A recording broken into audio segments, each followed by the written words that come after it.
So we're just going to say it to you right out loud in really blunt and forthright terms. So much of what you perceive is bogus. And a lot of it, what you perceive about yourself, and a lot of what you perceive about the people around you. You misunderstand a lot of things. You jump to a whole lot of conclusions that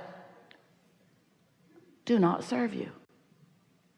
Now, did you notice we didn't say a whole lot of conclusions that are wrong? We mean a whole lot of conclusions that don't serve you, because what you perceive is valid, because you created yourself into that perception, and this moment in time that you're perceiving is a manifested moment. So I want to tell you a story of something that happened to Esther a couple of weeks ago, so that you'll really understand what we mean about perspective, perception, perceiving, point of view, opinion, what you think is going on.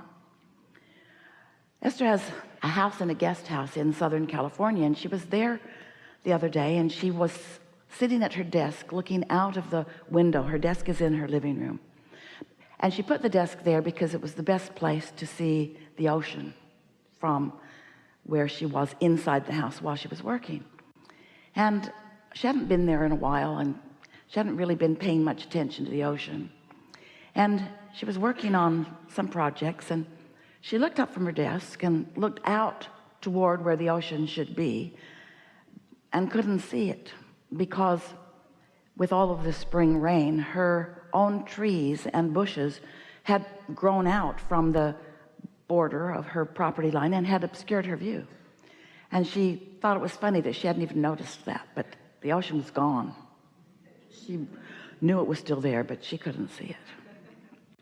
The gardeners came later that day, and she said, I'm blocking my own ocean view with my own bushes. Now, she is commonly asking them to trim the portocarpus trees, big tall trees that surround the property, so that the neighbors on the hill behind her have a better view over her. She is very conscientious about not blocking the view of her neighbors, and so it was funny to her that she'd completely obscured her own view. And she said to them, could you trim those trees so that I can see the ocean again? And they said, yes, we will. We'll trim them back. And then they said, but there's another tree down in the ravine that is also covering part of your view. And Esther said, well, take a look at it. She said, I only own half of this ravine, so make sure that it is on my property. But anything you can do to clear out my view, thank you so much. And so she went back to work. They went to work. She met a friend, went off to lunch, and was gone all afternoon. And when she came back, she went out on her deck and then into her living room, and then she looked out, and the ocean was back. And she was so happy to see it.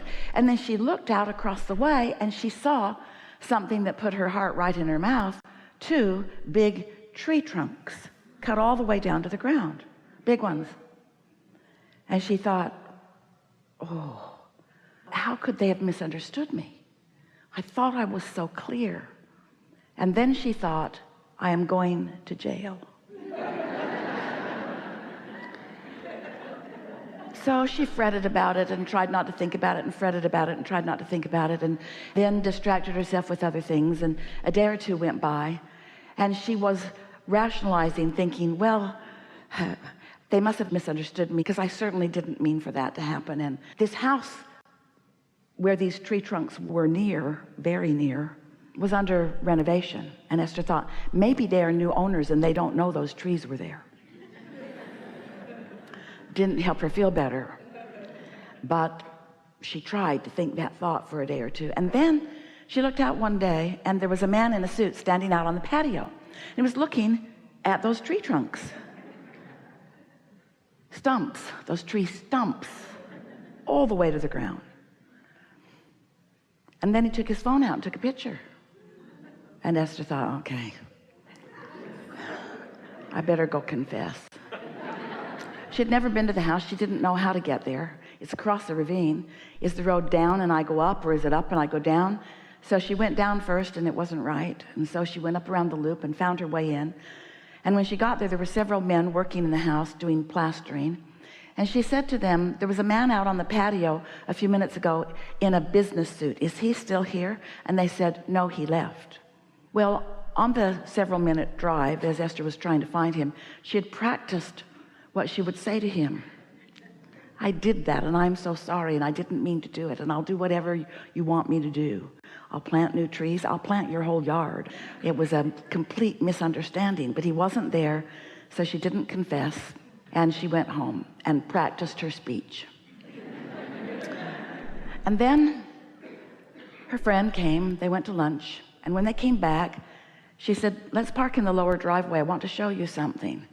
So they walked through the house, and Esther pointed at the stumps, and she said, look what I did. And he said, what? And she told him the story. And he looked and he said, Esther, your gardeners didn't cut those trees down while we were at lunch. The hillside isn't disturbed at all. And where's the debris from all the trees? And how could they have possibly done that in that short of period of time? And then they walked out to the edge of the property, and Esther looked back up toward the other house, and there was a very small little trunk up there with all the debris from the tree that they had cut all still laying right there. They'd cut it down, they just didn't haul anything away.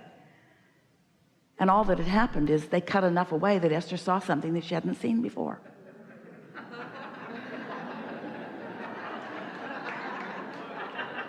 But because of the circumstantial evidence, because of the conversation, she wanted her view. She didn't have her view. She communicated, wanted to make sure that she was communicating clearly, and then saw something that seemed entirely different than what she'd meant, which is something that she lives from time to time, a lot. She says to herself, I must use more words, make sure that I'm clear. And we say, just be in alignment and you'll always be clear. So this has been a sort of ongoing conversation, but Esther completely misunderstood the situation. And this is the part that shook her up. There must be all kinds of stupid things that I believe. All kinds of irrational things. How irrational was that? That these great big trees could be completely cleared in the course of a lunch and a little bit of shopping, and completely hauled away, as if a helicopter had come in and just hauled it away when they cut it at its base. When Esther thought about it, she felt foolish. None of that made any sense. But for days, she had believed it completely. Our work here is done.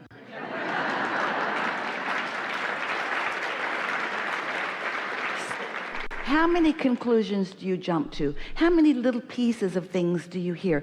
How much do you decide is the way something is just by your brief glimpse into it? How much of what you believe was because somebody that you trusted believed it, and they told it to you often enough that it became the story that you told? You know your point of attraction is something that is under construction all the time. And so you stand with these beliefs, with these perceptions about things.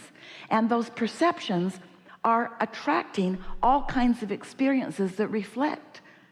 Esther's friend said to her, as he was looking at this, you know, Esther, when you told me that that had happened, it just didn't ring true to me, because that didn't seem like something that was in your point of attraction. But understanding perception sure was something that was in her point of attraction. Understanding that things are not always as you believe them to be. So if you think, just because right now you don't have a lot of money, that you're incapable or unworthy of it, that's circumstantial evidence maybe that you've picked up along your physical trail that is not valid. It doesn't have anything to do with your ability or capacity to attract right here and now, unless you keep that belief active within you. And if it is active within you, then the circumstances of your life keep reflecting it in ways that make it keep seeming true.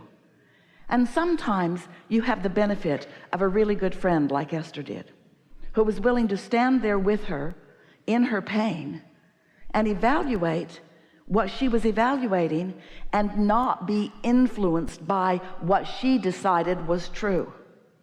That's why Jesus and so many like him were able and are able to heal. When you stood before Jesus dripping your illness, he did not see your illness. He did not let you convince him of your lack of well-being. He knew, he was secure in the knowing of who you really are. And in that absolute, non-diluted, non-resisted knowing, he was able to dominate the vibrational frequency that surrounded you so that your illness could not be at the same time of that knowing.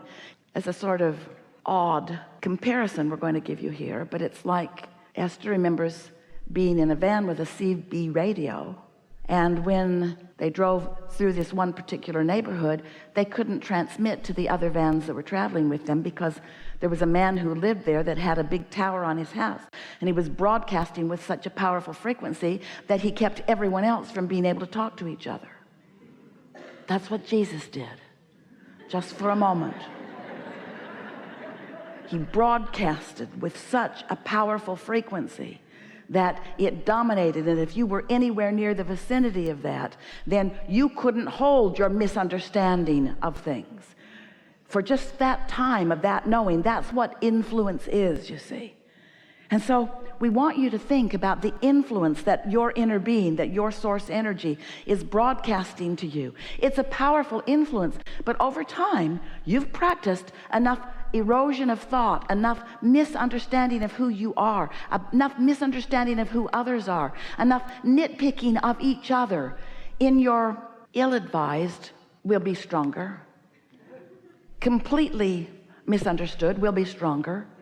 Ridiculous, in your absolute ridiculous belief that you can control, or that you need to control, and that you can control the conditions or the behaviors of others around you in order for you to live in well-being. You've come to believe in something that defies all of the laws of the universe. You've come to believe in the power of pushing something away, the power of exclusion, when in this universe there is only the power of attraction. There's only the power of inclusion, and what you give your attention to, you include in your vibration. So every time you attempt to right the wrongs of the world by defining the perpetrator of the wrongdoing and pushing against them, all that happens to you is that you practice the activation of a vibration. And you know, when you practice the activation of a vibration, that's what a belief is. A belief is only a thought that you continue to think. So as you practice these thoughts, as you continue to think these thoughts, as you continue to make those vibrations feel normal, and law of attraction helps you too, because once you believe it, law of attraction will show it to you, and show it to you, and show it to you, and show it to you, because you get what you think about whether you want it or not, because law of attraction is responding to your thought. Yeah. You've heard all of that. You've heard of all of that a lot. You've heard of a lot from us and others. But what if you understood today that there is within you a perception, a part of you, a non-physical part of you, who is never dissuaded by circumstantial evidence, who is never believing that controlling conditions is the answer for you, who holds you in knowing of your power and your ability and your goodness. And what if you started deliberately tuning more to that frequency, reaching more for that vibration, so that you're standing in that kind of clarity and knowing? What if you, with a little bit of practice, and it's far less than you would imagine, far less than it takes you to learn a computer program, what if you accomplished vibrational alignment with that perspective? And what if that influence was you? So we're going to open this to talk about whatever you want to talk about, but we just wanted to begin with you thinking a bit about you being under the influence, because you always are under the influence of something. And the question is, are you in the receiving mode and therefore under the influence of who you really are and what you really want and what your inner being really knows? Or are you under the influence of a bunch of circumstantial events that happened randomly through your life?